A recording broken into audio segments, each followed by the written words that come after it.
Hello, good morning, everyone. Welcome to today's session hosted by Reuters Events, titled Reimagine the Dealership Experience. Firstly, massive thank you to everyone joining the call today. We hope this session is as useful for you guys. Please feel free to pop any questions in the Q&A and the chat functions at the bottom of your screen. We have an amazing panel here today. Today's session is scheduled to last for an hour. Again, and we will also be sending out the recordings from today after today's call. So, Steve, I'll let you take it from here. Great. Well, thank you, Paul. Very much appreciated. And thanks everyone for joining us. Today's topic is reimagining the dealership experience. And we've got a great panelist that Paul has helped curate. So with no further ado, what we'll do is actually go around the horn here and have everybody introduce themselves for 30 seconds or a minute, maybe provide a little bit of perspective on your background and why it's important that you're on this particular panel today. So with that, live from Las Vegas, we'll start with David Long.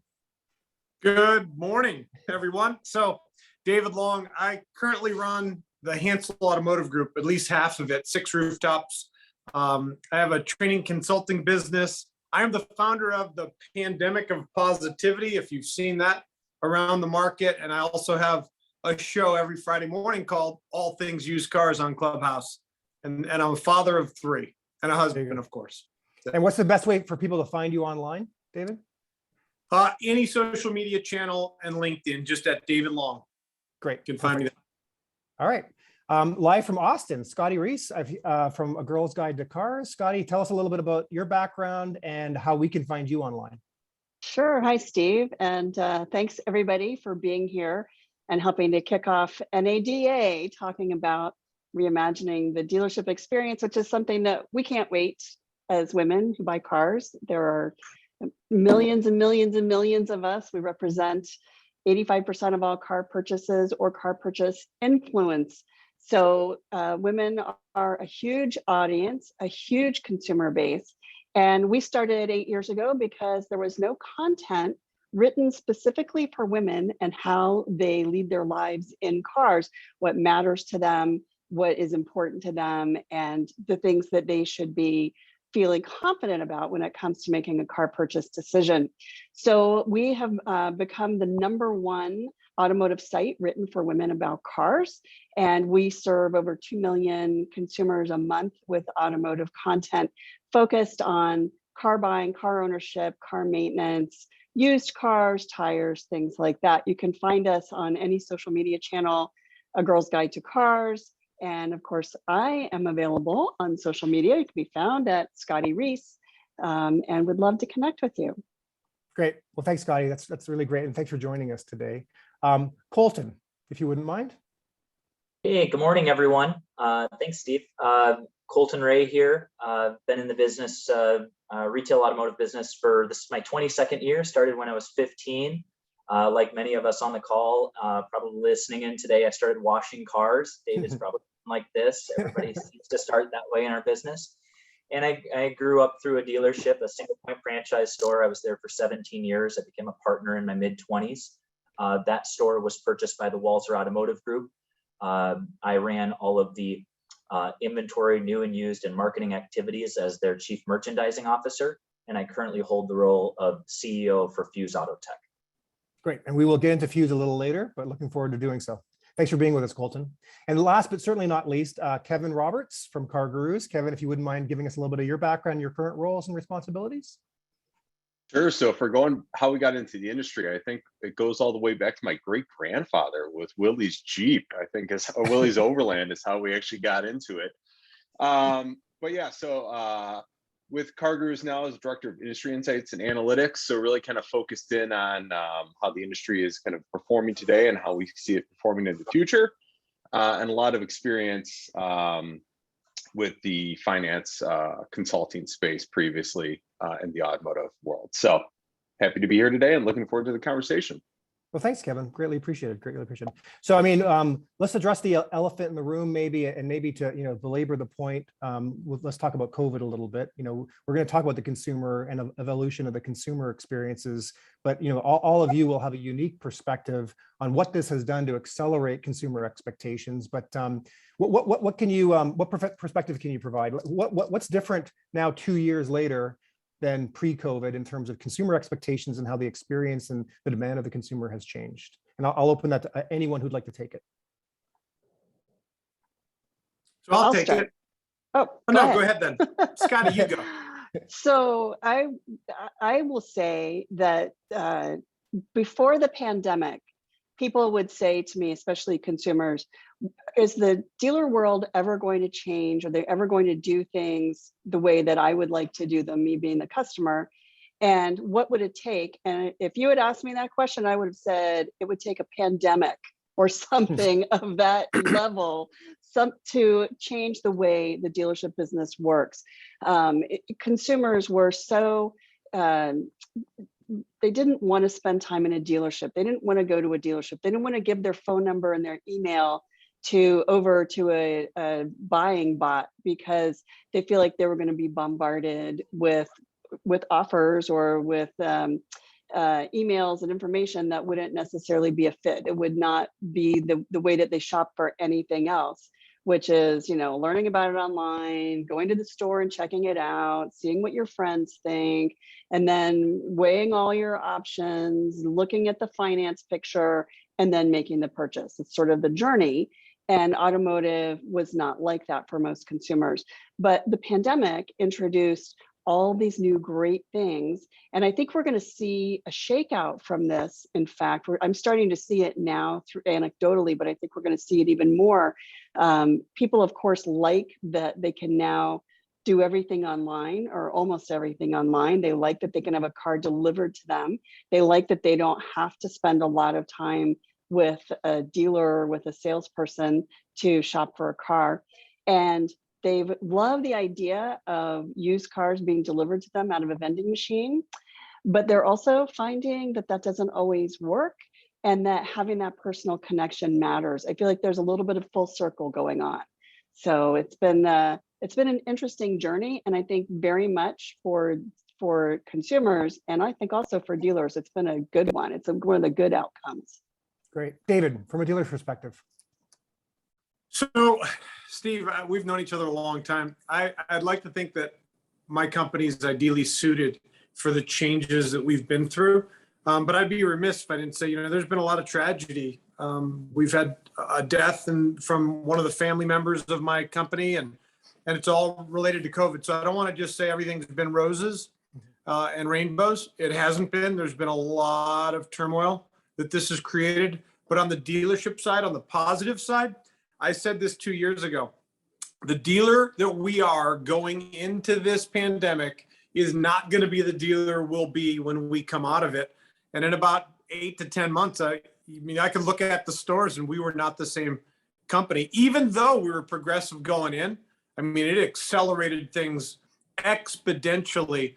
But I've always been of the mind, even back in the 90s, provide all the information a consumer needs to make a well-informed decision. Don't hold back, just give.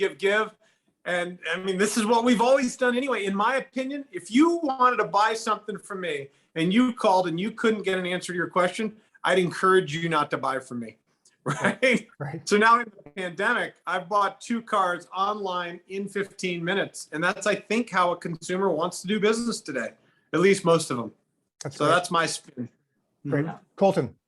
So I think COVID obviously forced the digitization of our online and in-store processes. First and foremost, it really pushed that to the forefront. David's stores have been on the forefront of this for many years. I saw something post in the chat. At the Walser Automotive Group, we implemented a loyalty department, which closely, not your traditional maybe exchange department or trade-up department, but this connection between service and sales opportunities was strengthened over this time period. And obviously being able to meet the customer where they want to be met. I don't believe, obviously, franchise dealerships are going away. As I've mentioned, maybe some of you have heard in the past, this is why Apple has invested $70 billion into 510 retail locations. That's where the experience is built. So COVID is pushing us to streamline our processes online and in-store, meet the customer where they want to be met, but still be able to offer them all of the services, whether they want to come into the store, whether they want delivery of their vehicle. But I think COVID has really created a more customer-centric approach, at least mindset, I think, for most dealers. Great, thanks, Colton. And Kevin, what have you witnessed from a CarGurus standpoint in terms of consumers and the expectations changing?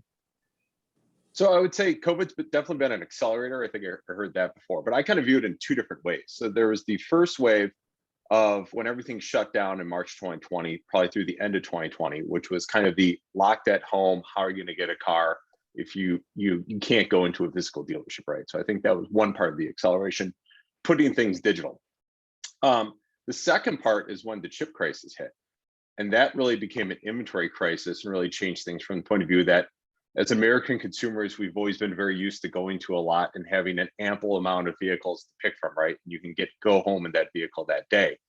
I would say the chip shortage has also changed things in a very different way. You know, if you're looking for a car, you might have to look much farther afield than what you historically had to, and you might need to be more open about what you need versus want. And then it also kind of, you know, we've seen different OEMs start to push, you know, the build to order process. So I would say COVID's been an accelerator, but it's been accelerating to kind of different avenues as it's kind of moved on. And, you know, I think the initial thought was as we got into 2022 to be kind of heading out of it at this point. But with everything we've seen over the past month or so, I would say there's even more potential disruptions down the path here. That's great, Kevin. Thank you very much. Okay, so let me riff a little bit off of something that Scotty said and ask a question specifically of David and Colton.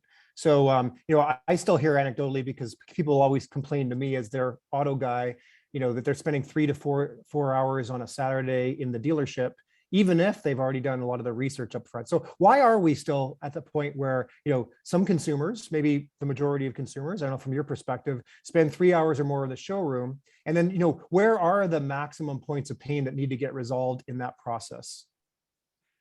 Well, I'll jump in. I think generalization for a traditional dealership, not like David's stores, but I think it comes down to a few simple things. One, negotiation, multiple systems being used, multiple people touching the customer. And if you were to bring it high level, 12 lanes of traffic going into 2, 3, 4 toll booths, aka your finance office, that's the root of why it takes some time to purchase a vehicle. I mean, I think that's it. Interesting. David? So this has always frustrated me beyond belief, but when I really peel it back, a lot of the 3 hours is like if the customer came in, knew what they wanted and said yes right away, that 3 hours would be 1 hour and 45 minutes. But the fact of the matter is they come in undecided, and 73% of the customers that visit leave in something other than what they intended to buy. So a lot of that is their indecision and apprehension to move forward.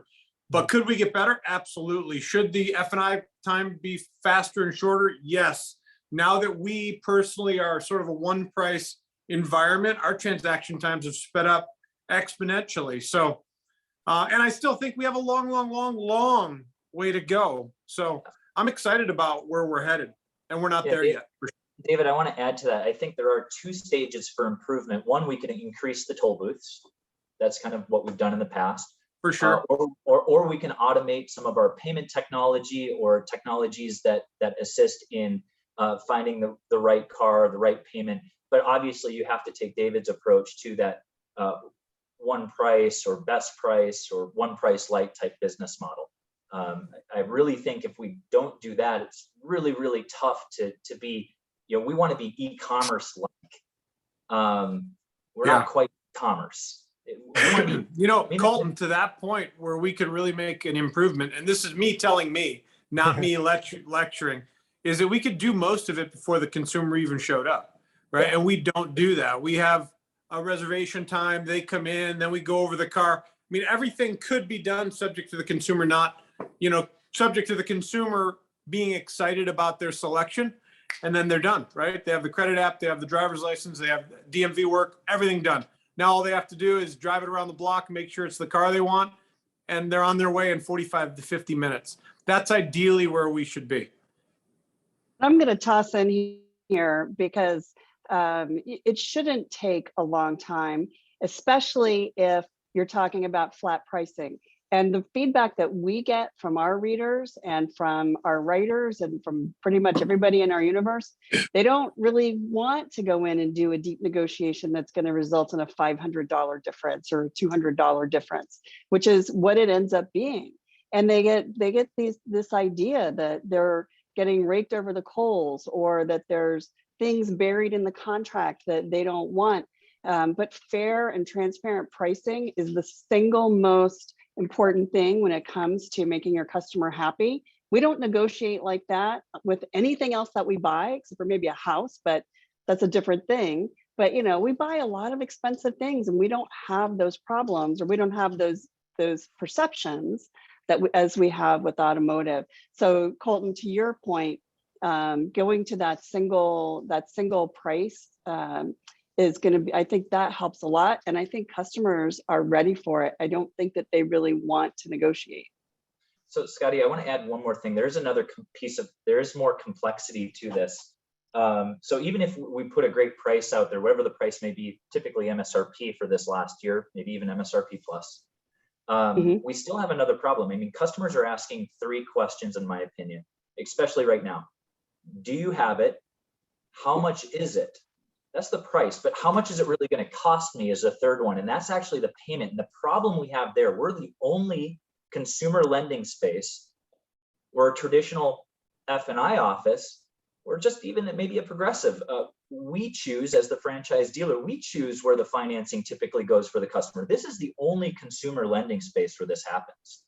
Think about that. Yeah. So, again, when I go back to automate payment technology, even if I know what the price is, there's multiple lenders a dealership is signed up with. There's typically up to 3 captive options. So if I had a Hyundai or a Nissan store, I have a special rate, I have a subvented rate, I have a bonus rate. I mean, that's weird. I don't. It's 3 right there. And then you have these non-captive lenders, your Allies, your U.S. banks, your Wells Fargo, so on and so forth. So I think we need to. It's not just the price of the car. We need to automate actually the payment selection too, which is quite complex and not well solved for yet in the market. Yeah, and that was.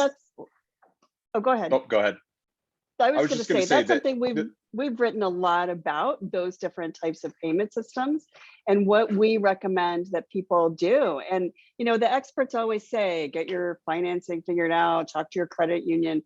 You can walk into a dealership and know that what you qualify for and what the framework is of your cost is going to be, your monthly cost or whatever, however you decide that it fits your particular finance and budget.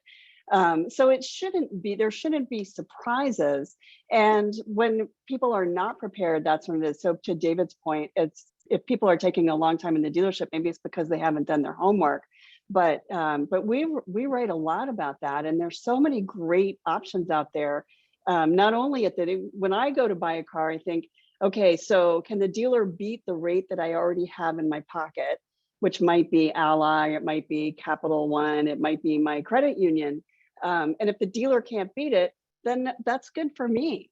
But that's part of the homework that the consumer needs to do, and we should be, as the body, the auto industry, keeping them aware of what they need to do so that the transaction moves fast. So it's not just on the dealership, it's not just on the industry, but it's also the consumer is a partner in this, in making sure that their time is used efficiently.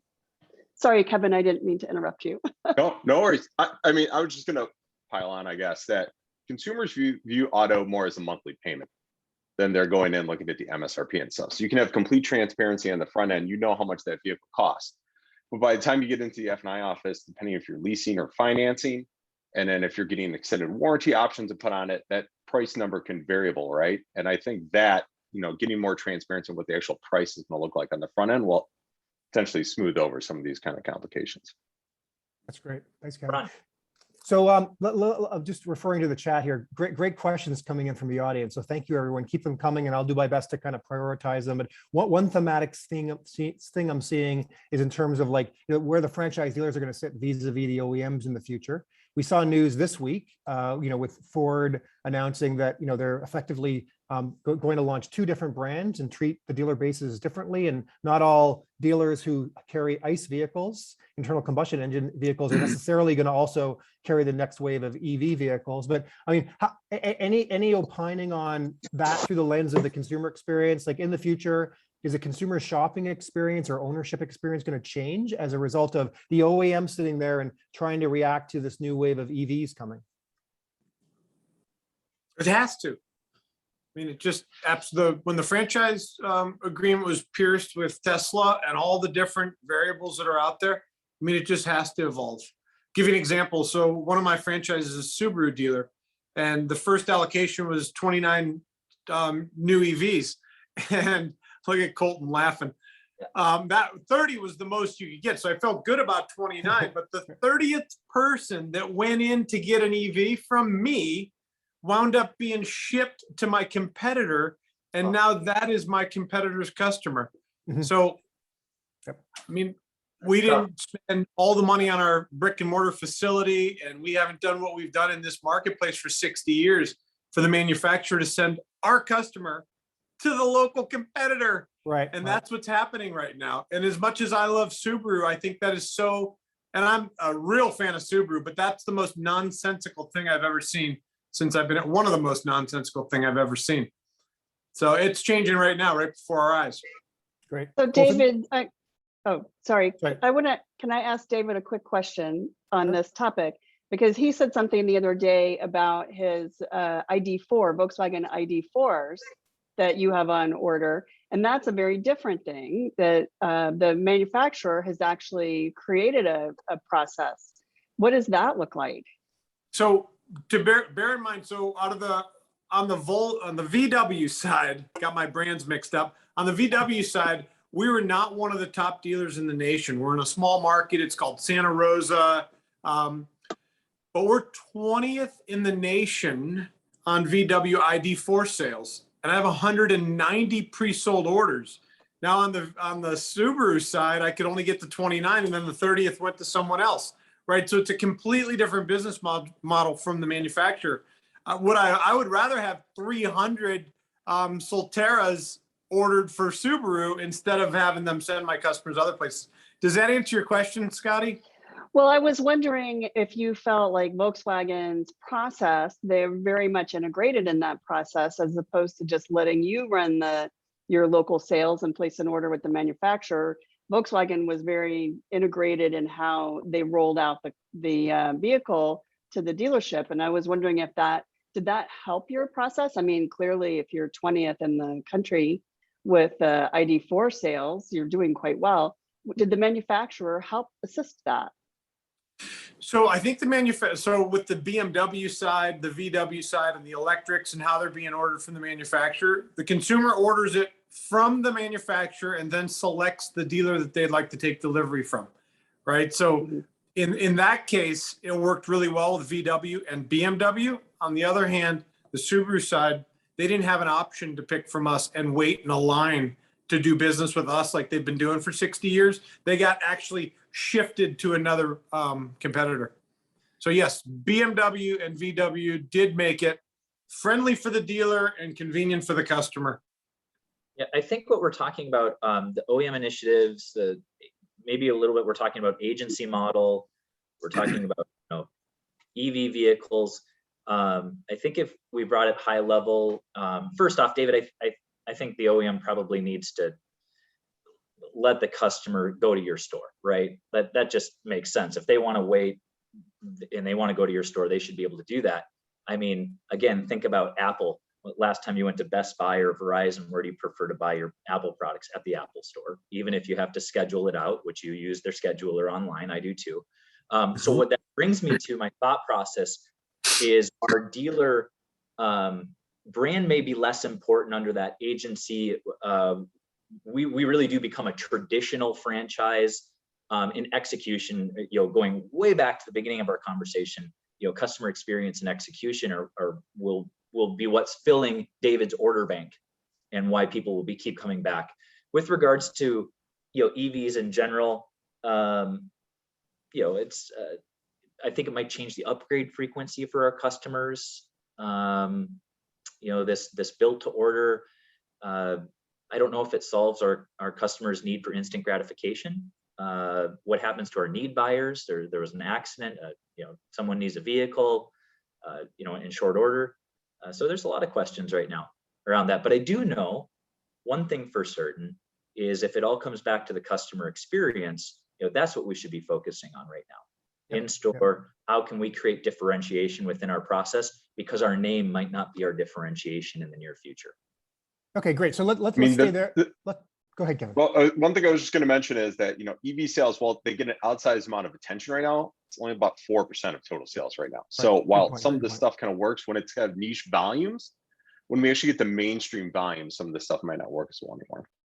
Yeah, good point. Very good point, Kevin. So let's stay there where we're talking about the in-store experience because, I don't want to lead the witness here, but the first part of the question, I guess, will be, is omni-channel, i.e., the combination of a digital experience and an in-store experience, is that going to be the way the majority of vehicles are sold into the midterm future? I guess that's one question. And then two is, depending on your answer to that, what needs to evolve? Because it seems like, what we've got on the call today are not necessarily representative of like the mainstream dealer. No offense to mainstream dealers, but I got David over here who likes to really push the envelope. We haven't even really gotten into, Colton, what you spend the predominance of your time on day to day, but we're going to get into that as well. But maybe we'll get there through first asking, like, what role does physical versus online play in the future for the mainstream car sale? And then how are we going to start to like really improve that physical experience? Love that question. I'll go first since All right. nobody. Go ahead, David. So the difference in my mind is the difference between the golden rule and the platinum rule. The golden rule is to do unto others as you would like. The platinum rule is a new one. Like it's like my platinum card, right? What that means is do unto others the way they want it done. So I think it's just going to be a constant, never-ending stream and evolution of how people want to interact and do business. Like for me, I'm not going to a dealership. I'm clicking 3 buttons, and if I can't buy a car, I'm not buying from them, right? So I'm different, but you may want to come in, touch it, feel it, squeeze the wheel, and you need, in my mind, you need to be able to do that, but you might want to have everything done before you get to that point. So I think as dealers, the more intelligent we are and the more what I would call EQ, that emotional quotient, and giving customers what they want, when they want it, how they prefer it, is when we will succeed at the highest level. That's my strong opinion. Great. Colton? Yeah, I think I'll just give some practical. We can't play cat and mouse anymore. As Scotty said and Kevin said, and maybe some of the chats I saw, the lenders, we've got to give everything up front. People can find it anyways. If we're actually proactive and we give the information up front, we're more trustworthy. We need to put the customer first. I think we're going to see a wave of, I call it SPOC, single point of contact. I actually think this has been going on forever.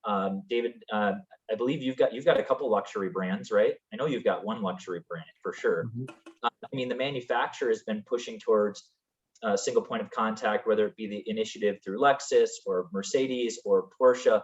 And quite frankly, it's been going on anyways at your stores for years. Your best customers work with your best salespeople, which are kind of your senior people that kind of push through the process really, really fast and give the customers everything they want. And we know moving at the customer's pace, whatever that might be, it doesn't always have to be fastest. I talk about fast a lot because I think it's important, but we need to move with our customers. But we can build trust when we move with the customer at their pace, and that increases our customer satisfaction. And those are the differentiators for me, Steve. That's what I keep thinking about. That's great. That's great. All right, cool. So Colton, you used a word here, and I want to go deeper into sort of like the quote unquote agency model. There was a question in the chat, and we're starting to hear more of this now, right? I mean, we're out at NADA right now, and there's a lot of conversations with dealers. But first, if you wouldn't mind, Colton, define that to your mind, what that means, and then let's dig into that. Like, is this going to be the future of how the OEMs have a relationship with their dealers? Is it only going to apply to certain brands? And what kind of traction might we see with this agency model that's starting to be talked about in the mainstream? Hey, Steve, before Colton weighs in on that, why don't you explain for 1 minute what an agency model means? Well, Colton brought up the term, so I was going to let him define it, but we can bounce it around. I'll do my best. Agency models have been used basically everywhere outside of the United States for many, many years. Cars are typically ordered from the manufacturer. An agency model is a retail outlet to distribute those vehicles. More often than not, you're not ordering vehicles for stock. You take orders. You are a true franchise, very much like a McDonald's. Everything is basically the same, even sometimes pricing. It's a kiosk experience rather than a traditional sales experience that we have here. And again, going back to the agency model, it's not David Long, it's not Walzer, it's not Rydell, it's Toyota, and you are a Toyota store, and you're a part of the franchise network. Okay, great. David, any reaction to that? Good definition. That's great definition. I just Okay, know when I heard agency model, I was like, what does that mean? I don't even understand what that means. So thank you, Colton. Okay. So Colton, I mean, let's continue with you then. I mean, what are you thinking this is going to catch on in the US? Are there natural obstacles for this model to catch on in the US? What's your perspective on that? I think there's obstacles, but as Kevin said, when we reach critical mass on some of these, I mean, there's really kind of agency models happening right now with these EVs. This, to get a Hummer, you have to go through the General Motors website to get that's my one example. There's other vehicles though that are happening where to get that vehicle, you actually start with the manufacturer and then end up at the dealer. And that's very agency-like. But again, this is pretty niche right now. We haven't hit a critical mass on this, as Kevin said. I don't have a crystal ball. I do believe dealerships might push back a bit on it unless there's strong profitability, both on the front end and finance side of the business. We'll have to watch it roll out as it happens. Okay, great perspective. Great perspective. I mean, I think we're already starting to see some, at least talking about shift and moving down day supply, right? So, pre-COVID, the thought was 60-day supply. It was potentially even higher than that. Depending on what you're looking at, we're at a much lower level right now. So, are we potentially going to have less vehicles on lots in the future? Very likely. What that level kind of shakes out also kind of depends how many consumers want to shift to build to order. And I think really that's going to be kind of a key component. Is the American market going to remain kind of unique and still wanting to have all these vehicles quickly available on lots? Or do we want to move to a more build to order type environment? I think is really going to help determine a lot of this. That's great. I can add something too. I think if we move closer or towards that model, I think the three things that are going to be critical for a store, and I'm probably not putting these in the right order. You might not like them. But my first one that comes to mind is location. Location. One McDonald's does better than another. Why?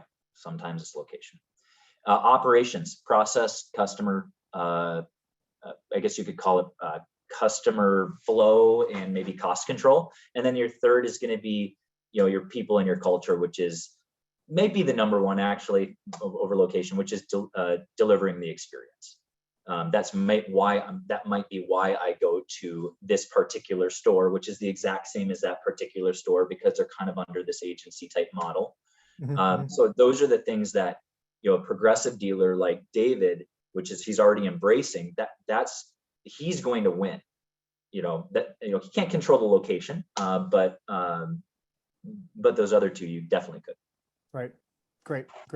Okay, so let's over the years I've had a chance to interact with a lot of dealers, and I've heard consistently the debate around transparency and whether providing a better consumer experience is good or bad for dealers.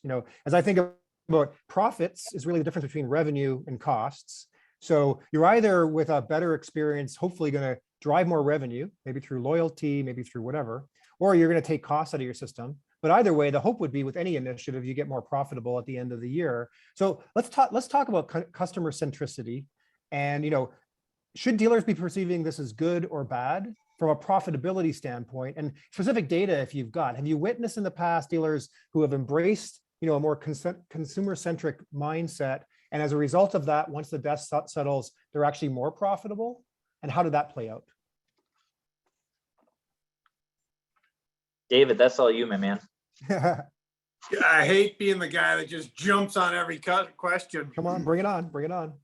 Man, so I don't think that a dealer can sort of mandate that we're going to do business that way and have a consumer experience be good. Because I think there's two dealerships inside of one dealership. The dealership the dealer thinks he owns, and the dealership that's actually running underneath his nose that he has zero idea is happening.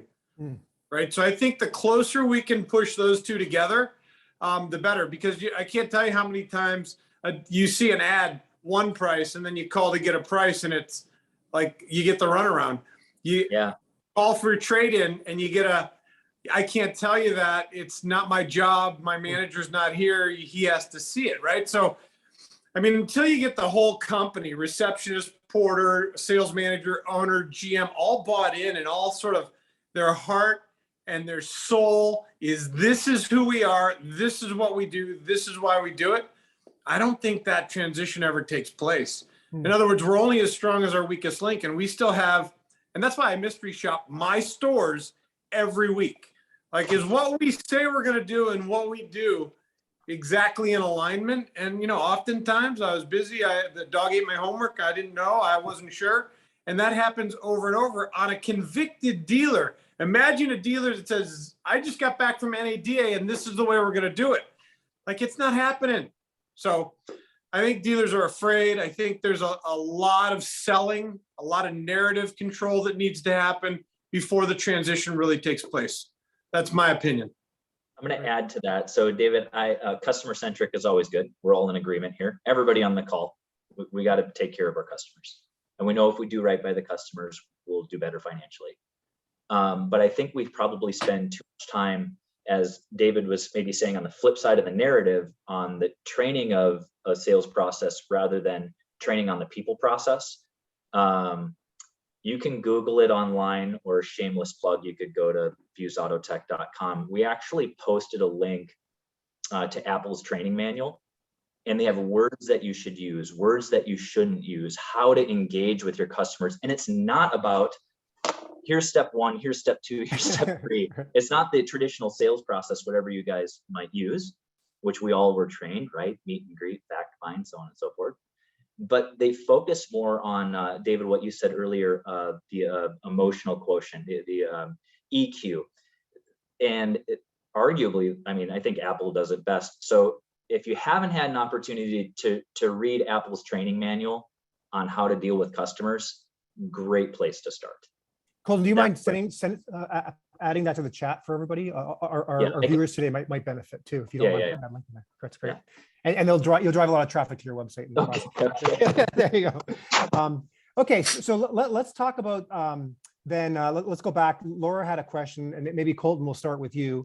The role of the sales associate becoming obsolete. So as you and David see this real time, and you're making changes within the floor, I guess even more broadly, are the typical roles that we trained for in the past, are they changing? Are some of them going to go away entirely? And if so, how might that evolve in the future? Sales managers are lifeguards. Finance managers are compliance. We might phrase them funding specialists. Salespeople are not going away. That's my really fast. Okay, but quickly then, before we go to David. So, but the definition of the salesperson and their responsibilities must be changing. In my opinion, yes. I think a salesperson it will do more in the future, just like your best of the best do currently on your showroom floor. Your senior your account executives, your AEs, your senior salespeople, they've always done more, and they've always held their hand through the customer's hand through the entire process. In fact, these are the salespeople that when the customer goes to the finance office, the customer actually gets back out of the finance office and then talks to the salesperson and says, "Hey, Colton, do you think the extended service contract is a good idea? I know you're already giving a 10-150 at no charge. Should I wrap it?" Yeah, absolutely, you should. They're true consultants, and they work through the entire sale. Great, thank you. David, roles at the dealership and how they're changing. Night and day, I think. So I don't even think there's a resemblance of who I would have hired 10 years ago and who I'm looking to hire today. Right. I hope that answers your question, because it's not, I mean, I can spend 15, 20 minutes talking about how different it is, because it's way more different than it is similar, in my opinion. What attributes, for example, are you looking for now that you wouldn't have looked for 10, 15 years ago? So, well, I definitely would have looked for the upbeat, positive, outgoing, enthusiastic, friendly. But then I would have also looked for a lot of guile, right? With the ability to negotiate on their feet, with the ability to think quickly. And I don't think that's who we're looking for. That's not who I'm looking for today. I'm looking for kind, informative, friendly. It's just a different, and I don't want to say young, and I don't want to say old. I don't want to, there's a certain type that I would say is ideally suited for this new economy. And then there's a type that I would sound very stereotypical if I said it is not ideally suited for the new economy. That's great. So I think I need to leave it at that. Okay, that's great. Well, let's pivot a little bit away, Scotty and Kevin. I'm going to rely on you now. You see a lot of data and get a lot of feedback from consumers. From what you see, where are there areas that dealers should focus to differentiate vis-a-vis other dealers? Either one of you, go ahead. I'll go first. So here's where Colton's talked a lot about Apple. And I think Apple is such a great example. And I'll throw in another one, Sephora. And what those brands do is they create incredibly loyal customers by making their customers feel comfortable, feel confident, and fall in love with the product. And they're not, you can go to Apple and not need to buy anything and get sold on your next and the one after that, next phone, next computer, next tablet, whatever, because they helped you fix a problem, unlock your email or something stupid that you probably could have done on your own, but you have somebody there who's going to help you. And the same thing with Sephora. They help you to know the difference between, we're talking about different dealerships, and we're in the agency model, and where I would argue that the agency model is probably not great for consumers is because when I need certain things in my life, and I can't go and I love Toyota, I'm a huge Toyota fan, but they don't deliver everything that I need in one place. And so I might, they may not have the car that is right for me to help my mom buy, or whatever it is. So I need to buy the right car for me or for the situation that I'm making a purchase. I need choices. And that's where Sephora helps you as a customer. They help you find the right product.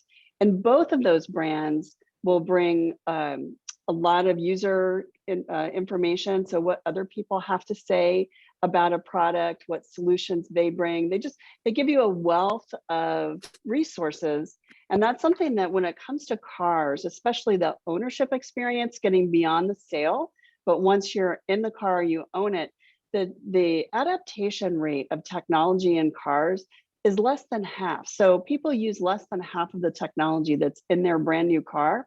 And only 10% of people actually use most of it. So if you think about all the things in there, like mostly they'll get Apple CarPlay, they'll figure out how to use that, but they don't use adaptive cruise control. They want to turn off their blind spot monitors and their lane keep assist because it makes them nervous. They don't understand it. So I feel like the big opportunity is to help for the dealer world, because the dealers are the boots on the ground. This is where there's a face to go with this product that you bought. I love Toyota, but I don't know a person named Toyota. Actually, there is a person named Toyota, but I don't know him. I can't ask him for help with my car, but can I go to my local Toyota dealer and get help with understanding how my Toyota safety system works? That would be phenomenal. And guess what? People don't do it. And the question is why? That's great. Thanks, Scotty. Kevin? So I would say three different things kind of come to mind. So first is, as we move into a more digital environment, I think it's be really important to have a number of different off ramps. So there are going to be some, consumers like David who want to do the entire process online. There's going to be some consumers who want to do part of the process online. And that's going to change as it kind of goes through. So providing those different off ramps and having the dealer be, agile enough to handle consumers coming along in different parts of the process. They may have completed half the journey, say online, and then continuing that, rest of the journey in the dealership is going to be really important. Trust and transparency. From our research, consumers really feel they got a good deal and are comfortable with the deal and are happy to talk about their positive experience if they feel, they have transparency to what went on and they feel they got a good deal. And then finally, kind of to what Scotty was just saying, and the previous discussion about how sales associates are changing. I think it's going to change from the point of view, not only do you need to kind of help the consumer through the process of getting the vehicle, but there's also going to be more hand-holding after the purchase as well. More kind of touch points and follow-up feedback after, where the relationship doesn't end quite, so to speak, as soon as you drive off. There's going to be a lot more kind of evolving of that relationship and making sure that as consumers, as more tech gets in the car, let's be honest, as we get more ADAS, we go level 2, level 3, and if we start to move into level 4, level 5 type technology, it's going to be more and more important than ever to get into that type of consultative relationship. That's great. Thanks, Kevin, very much. Steve, I have a very practical thing for the dealerships on this call. One thing the Walser Automotive Group started to do now when hiring sales associates for the showroom floor, they now encourage a video submission, because we know that customers are, David's going, yeah, this makes sense. You're probably already doing that, David. So, we communicate so often like this digitally through FaceTime, through whatever, a lot of portals we use now on our CRMs have video availability.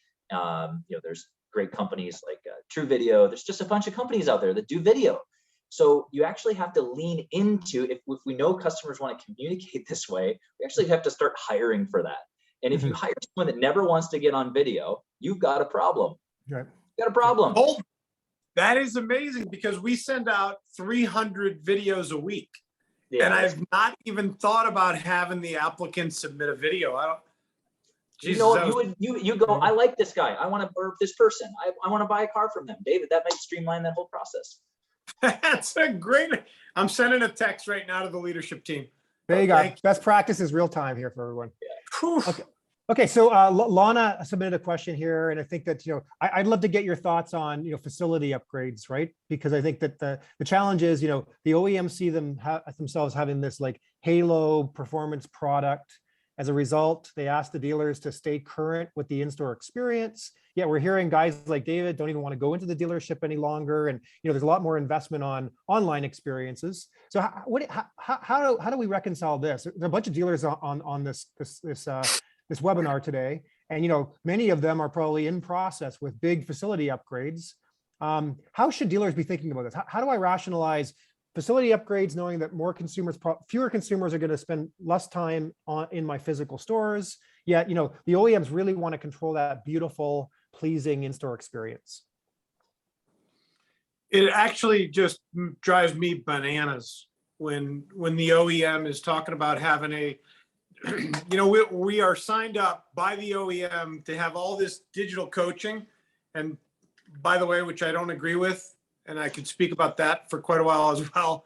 But then on the other hand, they send somebody through the back door saying, well, you need to do a facility upgrade and you need to spend $12 million. So none of it makes sense to me. I don't believe that we should be sort of pushed into making these mausoleums, yet we're spending all our energy trying to get our digital showrooms and the metaverse to a place where we can transact. None of it makes sense to me. So I think we really need to, as a dealer body, we need to stand up and stick together and say, we're not going to have it. It's just too much. Just talking to a Subaru dealer, he's got to spend another $10 million on an upgrade. Like what? I don't get it. Doesn't make sense. Great. Great perspective. We had another question from Laura. Thank you, Laura. Great questions. Keep them coming. So in terms of the complexity of the vehicles, so one other comment that was in the chat a little earlier was, they got a car home and they didn't understand half the technology. Laura sort of saying like, and I guess the question really is about, again, if we're talking about the consumer experience, what should dealers be doing? And maybe it comes down to hiring the right person. Maybe don't overwhelm the consumer trying to train them on all the technology all at once, but are there best practices out there as the cars are more complex? How do we make sure that our salespeople and the experience and the consumer who ends up buying that vehicle is not overwhelmed, doesn't want to turn off all their ADAS systems, but also at the same time knows enough to feel empowered? Yeah, your loyalty department, if you have one, could also be your genius bar. There's nothing wrong with having a product specialist that can assist and help in addition to the sales associate that helped with the customer. But I mean, I'm like beating a dead horse here. You look at what Apple doesn't focus on. How do we get them to spend more money on the next larger phone with the bigger whatever gigabytes? They focus on the product and meeting the customer where they want to be met. So we probably just have to get better at our product. I mean, I'm going to add we couple of focus things. so much on our process, we probably don't focus enough on that. I think you don't focus enough on product. That's my number one criticism about the retail side of automotive is we never talk about cars. But I'm gonna toss out an idea here, and you're all gonna go, oh my God, that's so true. So when you're selling whatever your car you're selling, but especially with EVs, you have customers who really love your product. And they want to come and watch them come off the car carrier when they're delivered to the lot. And they get so excited about all the new developments. They can't wait for the next car to come in. And to have that person come and tell your new owners all about the car, take your people out of it, bring in your best customers to show your new customers how to use this product. That's one. The other thing I think that dealers should be doing is what Colton said, or leading from what Colton said, your salespeople or your loyalty department, let them FaceTime with your customers. So your customer can I don't want to have to spend a half an hour in traffic driving over to the dealership. Can I just FaceTime with you? And can you just show me what this button does? And so I know if I'm using it right or not, or I can't figure out how to get my Apple CarPlay to work, or I can get it to work with the cord, but not wirelessly or whatever. Can we just go over this on FaceTime first before I spend the time coming to your dealership? And, it's things like that, I think that is where you really build the customer loyalty. That's where the bonding happens, where I don't feel like I bought a car and then I leave the dealership and boy, I never want to go back there again because they just took 3 hours of my life. But that I feel like I just bought into a community. And that's what Subaru is so good at, is building that sense of community. And when I buy a car, I want to feel like I bought into a community, and I don't feel like that. One other thing I'll mention, and we were talking about EVs earlier, EVs is a whole other area where consumers are likely going to need a significant amount of help. How do I charge this thing? If I get it home, if I need a level 2 charger, how am I going to get that installed? What does that look like? Different avenues where, the automotive retail experience can really improve things for the consumer end. Hey, here's where the local charging stations are. Here's how you use the map inside the vehicle to find it. So it's not even just kind of the in-vehicle type components. It's even like full functionality of EVs and really kind of changing things. We're so used to filling up a car with gas, but even just explain like, what type of charger do you have? Do you need a dongle? Things like that. David. Oh, no, somehow my hand raised, sorry. Okay. I saw a chat pop up, Steve, asking, doesn't the OEM provide these services to the customers to maybe answer their questions?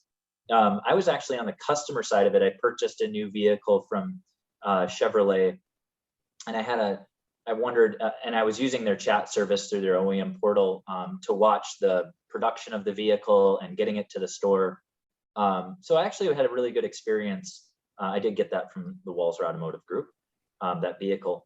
I wanted to find out after the sale if it had something, which I was just already chatting, so I didn't need to reach out to the store. It's funny how little information flows through these large companies. You would think they could pull my VIN and know every single option and package and accessory that I purchased.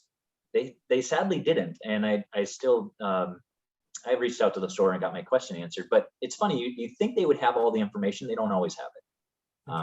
They're not equipped. They aren't the franchise, right? That's what our job is. Our job is to handle the customer. So I wish they had a better system, but not from my experience. That's great. That's great. All right, so we're going to get to a speed round in a minute, where I'm just going to ask you for some advice as we wrap. But before we do that, I mean, let's shift gears a little bit. So it seems to me, I've been in the industry now for over 20 years. It seems to me some of the historical silos are starting to get broken down, and beyond the things we've talked about today with the OEMs and the dealers, and that dynamic changing in real time. But a good example would be like a week and a half ago, we saw that Carvana bought the physical assets of ADESA in the US, right? So for those that weren't paying attention, Carvana is the second largest retailer of used vehicles in the US. And your head must have been under a rock for like the last 5 years if you don't know about Carvana. But very bold move, I think, to go then buy 56 physical auction locations. And there used to be a clear delineation in my mind between third parties like CarGurus with Kevin's company buying CarOffer here like 2 years ago. And now when you've got a retailer of vehicles buying an auction chain, yes, CarMax, developed an auction chain. They've got something like 210 locations. But this is going to be quite different. You've got a whole bunch of dealer consignment that runs through the ADESA sales, as well as commercial consignment. Any perspective on what's going on here, implications to the industry? Are there implications, certain things that people should be paying attention to from anyone? We still own the best used car factory. Explain that. We sell new cars.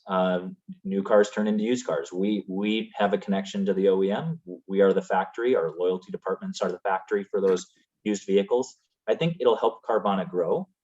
It'll likely increase their sales when they sell 250,000 used cars, give or take, last year. So they had about 1% give or take market share on less than that on they'll maybe get to 1% market share on used cars. They're probably about 0.5%. But there's still 99.5% left for us. So I think it's good to be aware of it. But we still have the relationship with the manufacturers, and I think we can create the best used cars out of our stores based on that customer experience and based on the way we handle our processes. Great. David, you look like you were smiling there for a minute. Any perspective on this deal? I'm always smiling, Steve. You know that. So I think it was a brilliant play by Ernie and his team. I was like, duh, that is the greatest thing for them. And they are going to be able to do some things that I think are going to really make some waves. Although they've already made waves, I think we're headed into sort of more stormy seas by what they're going to be able to do now that they have that war chest. Other than being respectfully jealous that they did that, pulled it off and made that maneuver, I'm not doing business with ADESA anymore. Right. Like, I'm not buying from them. I'm not selling to them. I am not going to fund Ernie's war chest with more capital. So although I like it and I love the play, I'm out. Right. And that's my sort of speed round comment for where we are. You're on the record. You're on the record. There you go. All right, great. Good. So we've got two minutes left. Text Ernie and say I'm done. I'm not going to ADESA ever again. Right. There you go.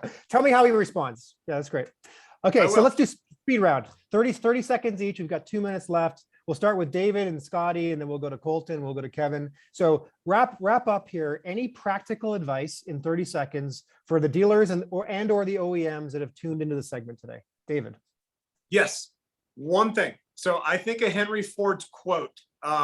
If he would have given his consumers what they asked for, what they wanted, he would have given them faster horses. Right. So I don't think as a dealer body, we really know exactly where we're headed. I know one thing: we don't need faster horses. We need to rethink this whole thing unless we want to just limp along and keep up with all the changes or sort of draft off the changes. I think as a dealer body, we need to rethink how we're approaching our business. At least I do after the last 40 years of doing this. So that would be my recommendation. Don't look for a faster horse. Try to outthink, just reimagine what it could be. That's my speed round answer. Perfect, David. Thank you. Scotty. So we started off talking about how the pandemic changed things. And I think actually none of us pointed out the most important thing. Pre-pandemic, they were advising that the number of cars sold were going to decline quite a lot. And actually the opposite happened. And you look at used car sales are stronger than ever. Consumers demonstrated that they really want personal transportation. They like their car. It's important to them. But we as an industry need to listen, and we need to lean into these ideas and give customers the experience that they want. There's so many great examples. And if we're not following best practices, then we're our own worst enemy. Great. Thank you, Scotty. Colton. I think high level, from a franchise dealer perspective, we need to reduce or eliminate negotiations. We need to reduce or eliminate the multiple handoffs that are still exist in a traditional store. And we need to answer the customer's question, how much is it really going to cost me?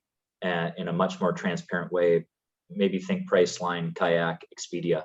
And I think that would be a great place to start today. Excellent. Thank you, Colton. And Kevin, bring it home. Sure, Scotty took mine, so I'll come up with a different one. Let's talk about EVs. So I kind of mentioned before, they're about 4% of sales right now, but we have like 280 million vehicles in operation in the US right now, and like 98, 99% of them are internal combustion engines. So while it's kind of interesting to talk about EVs right now and the volume is going to be growing, there still is quite a lengthy process that's going to take place to kind of revitalize the fleet there. So don't be scared of EVs, kind of view them as a new opportunity, and there's going to be a long kind of legacy chain of internal combustion engine business for a foreseeable future. Wise words. Thank you, Kevin. And Paul, over to you. Yeah, well, guys, thank you so much for what's clearly been an incredible session. Obviously we've had an absolute ton of questions there. So if the audience has any questions, please feel free to kind of submit those to me, and I'm more than kind of happy to distribute your contact details and those questions to the panelists, and we can maybe get through some of those post session. We have some amazing sessions coming up over the next few weeks, so please keep your eyes peeled for any news on those. To the panelists, massive thank you for taking part. I hope you're all enjoying Vegas. I'll leave you to it. And just as a side note, we will be sending out the recordings of today's session to answer some of your questions there. So thank you so much everyone for joining, and look forward to catching up on the next one. Thanks everyone.